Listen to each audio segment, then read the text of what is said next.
By elections پہ اگر چل سکتی چلائیں گے.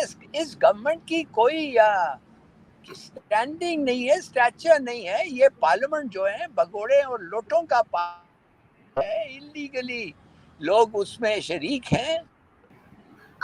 سر کل شہباز شریف صاحب نے جو تقریر کی ہے اس تقریر کے اندر انہوں نے کافی اعلانات کیے ہیں. انہوں نے 10% جو ہے سرکاری ملازمین کی تنخواہوں کے اندر اضافہ کرنے کی بات کی ہے.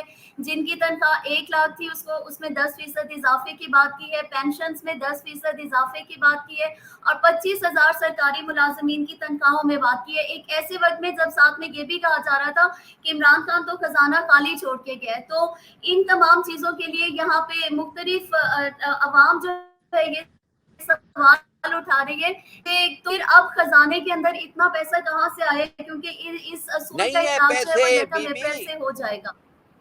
میں نے آپ کو بتایا ہے کہ پیسے ہے ہی نہیں, یہ قرض لے گا. یہ ان کا پٹھو ہے, ان کا غلام ہے جو الیکٹ ہوا ہے امریکنوں کا. اس کو لونز ملیں گے, کنڈیشنالٹیز کم کریں گے, پیسے ملیں گے. اس لیے تو وہ کیا ہے نا, تو کدھر سے آئیں گے پیسے آپ بتائیں؟ کس نے وعدہ کیا ہے قرض؟ یہ تو پہلے دن میں ہی کہا. اب آپ سمجھ گئے کہ یہ کیسے کرے گا کام. یہ کھلائے گا ان کو, قرض لے گا, کھلائے گا اور کہے گا یہ میرا کمال ہے. یہ ہے امریکنوں کا کمال, یہ ہے غلامی کا کمال. کل یہ بھی کہا گیا کہ ڈالر جو ہے وہ نیچے آنا شروع ہو گیا ہے نواز شریف صاحب ہاں تو کے حلف اٹھاتے ہی. ڈالر نیچے آ گیا ہے, 5 روپیہ فی ایک دن میں, 4-5 روپیہ. یہ تو بے مثال ہے. 1400 پوائنٹ سٹاک مارکیٹ چل گیا ہے. یہ بھی میرے خیال میں بے مثال ہے. بھائی جب امریکہ آتا ہے اور ان کے پٹھو آتے ہیں تو سب چیز ہونے لگ جاتا ہے. آپ اگر ایسا ہی رہنا چاہتے ہیں تو آپ رہ سکتے ہیں. آپ کی آزادی نہیں ہے, آپ کا نیشنل رسپیکٹ نہیں ہے, آپ ان کے غلام ہیں. کروز میسائلز آپ کے ٹیریٹری سے جائیں گے, ایک دن آپ کو بیسز کے لیے پوچھیں گے, پھر ڈرون اٹیکس ہوں گے. آپ سر نے ان ڈرون کا اٹیک تو ہو گیا ہے, پرسوں ڈرون اٹیک ہوا ہے جس میں 4 کون افراد کہہ رہا ہلاک ہے ہوئے. ہوا ہے؟ وہ تو آپ نے ISPR نے کہا ہے ہوا ہے. اچھا, آپ اس کو نہیں آپ کہہ رہے ہیں کہ بتاتے نہیں اگر ہوا. ہوا ہے. اچھا صحیح. پوچھیں آپ اگر ہوا ہے. ظفر ہلالی صاحب, میں آپ سے یہ کہہ رہی تھی کہ وائٹ ہاؤس کے ترجمان جین ساکی کی طرف سے آج بیان جاری کیا گیا جس میں یہ کہا گیا ہے کہ امریکہ کی طرف سے قیادت کوئی بھی ہو پاکستان میں, جمہوری پاکستان کو امریکی مفادات کے لیے اہم سمجھا جاتا ہے. اور جب ان سے یہ پوچھا گیا کہ جو بائیڈن فون کب کریں گے تو اس حوالے سے وائٹ ہاؤس کے ترجمان نے کہا کہ اس حوالے سے ان کو اطلاعات نہیں ہے. نہیں سمجھ گیا میں آپ کا سوال. آپ کیا سمجھتے ہیں اور کیا کہے گا وہ؟ اور کیا کہے گا وہ کہے گا کہ ہم نے بڑے کام کیا اور ہم نے بڑے پیسے کیے اور ہم نے مل کے اندرونی دوستوں کے ساتھ ہم نے رژیم چینج لایا ہے, وہ سب کہے گا آپ سمجھتی ہیں؟ کمال ہے, وہ کبھی نہیں کہیں گے. اور وہ جو کہا ہے اس کا مطلب یہ ہے کہ وہ خوش ہیں. انہوں نے دھمکی دی تھی نکالو اس کو نہیں تو تمہاری حالت ٹھیک نہیں رہے گی. سر یہاں پہ میں آپ سے ایک بڑا اہم سوال پوچھنے جا رہی ہوں. ظفر ہلالی صاحب, آپ مجھے سن پا رہے ہیں؟ ہیلو. یس ہلو. جی سر, شہباز شریف نے کل اپنی تقریر میں خط کے حوالے سے یہ کہا ہے کہ خط کے حوالے سے اگر تو خط کے اندر یہ باتیں جو کچھ کہا گیا وہ سچ ثابت ہوا, پہلی بات تو یہ کہ وہ اپنی حکومت چھوڑ دیں گے اور استعفیٰ دے کر گھر چلے جائیں گے. اور ارے ساتھ میں اس انہوں نے نے یہ بھی کہا کہ پارلیمانی کمیٹی کا اجلاس بلائیں گے اور اس کے اندر DG ISI اور آرمی چیف کو بٹھائیں گے. لیکن Imran Khan national security council کے تھرو یہ سب کچھ کر چکے ہیں. تو اب شہباز شریف صاحب کیا ثابت کرنا چاہ رہے ہیں یہ بات کہہ کے؟ دیکھیے میں صرف آپ کو یہ کہتا ہوں کہ کبھی ایک منٹ کے لیے, ایک لمحے کے لیے آپ سوچتے ہیں کہ جن لوگوں نے ان کو لایا ہے, جن لوگوں نے کورٹس میں بیٹھے ہیں, وہ ایسی کچھ حرکت کریں گے جس میں ان کا پورا کھیل جو ہے وہ ختم ہو جائے گا, سوال ہی نہیں پیدا ہوتا. یہ باتیں چھوڑیں جی, یہ خواہ یہ ایسا ہوتا ہے, یہ تقسیم کرتے ہیں لوگوں کو.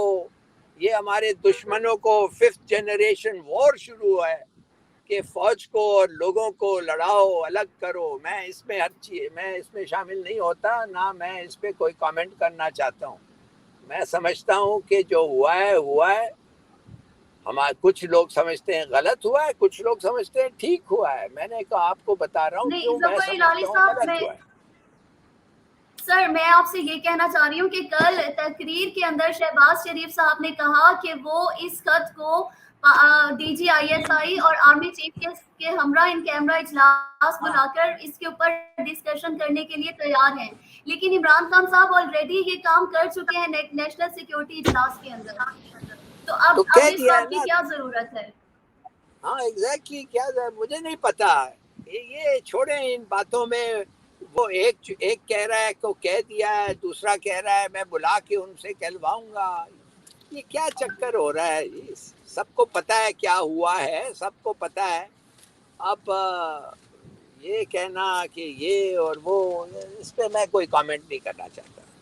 چلیے ٹھیک ہے سر. اور اس حوالے سے ابھی جو سنڈے کو آپ نے دیکھا کہ اوورسیز پاکستانیز نے بھی دنیا بھر میں احتجاج کر کے اپنا احتجاج ریکارڈ کیا پروٹیسٹ کے ذریعے پرامن طریقے سے, اور پاکستان کے اندر بھی آپ نے دیکھا کہ سب لوگ اپنے گھروں سے نکلے اور انہوں نے ایک اپنا جواب دیا اس پروٹیسٹ کے ذریعے کہ وہ ایک ہجوم نہیں, ایک قوم بن چکے ہیں, ایک باشعور قوم, اور صحیح اور غلط کو پہچانتے ہیں. اس حوالے سے پروٹیسٹ ریکارڈ کروایا ہے. اس حوالے سے آپ کا کیا کہنا ہے, آپ کا کیا فیڈ بیک ہے؟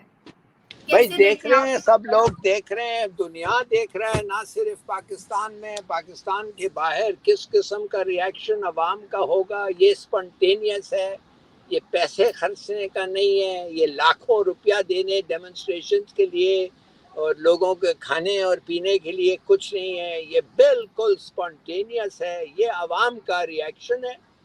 اب عوام دیکھ رہی ہے اور پورا دنیا دیکھ رہا ہے.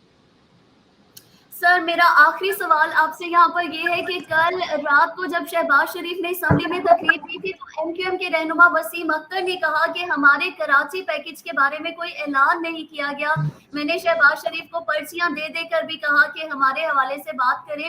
تو آپ کو لگتا ہے کہ اب یہ جو متحدہ اتحاد تھا وہ آہستہ آہستہ بکھرنا شروع ہو جائے گا؟ اب پہلے دن سے ہی شروع ہو گیا ہے.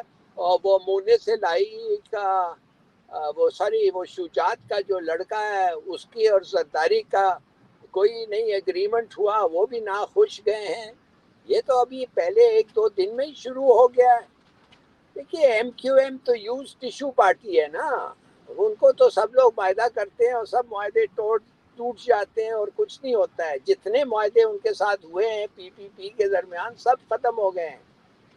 یہ سب 13 بلی یا 10 بلی کو انہوں نے اپنے ہوا ہے, کچھ نہیں ہونے والا ہے. forget about them. Okay sir, تو آپ پروگرام کے آخر میں پاکستان کے لیے کچھ نیک خواہشات کا اظہار کرنا چاہیں گے؟ کچھ نہیں, یہ ڈیفیکلٹ ٹائم ہے اور جو اکٹھے ہوں, یونائٹڈ ہوں اور اس کو فیس کریں. بڑا مشکل وقت ہے, پولیٹیکلی مشکل ہے, اور ہمارے دشمن جو ہیں وہ لگتا ہے کہ ان میں یونٹی ہے, ان میں ریزالو اور ڈرائیو ہے. ہمارے بڑے پاورفل دشمن ہیں ملک کے باہر, اور ملک کے اندر اگر ان کے کوئی کولیبریٹرز ہیں انشاءاللہ وہ بھی پتہ چل جائے گا. تو دیکھیں کیا ہوتا ہے. انتخابات آپ کو کب ہوتے نظر آ رہے ہیں؟ 6-8 مہینے کے بعد شاید ہوں. ناظرین, ظفر الہی صاحب اس وقت ہمارے ساتھ موجود تھے. ہم ان کا شکریہ ادا کرتے ہیں کہ انہوں نے ہمیں وقت دیا. پروگرام کا وقت یہاں ختم ہوا جاتا ہے. ہمیں اجازت دیجیے. اللہ حافظ.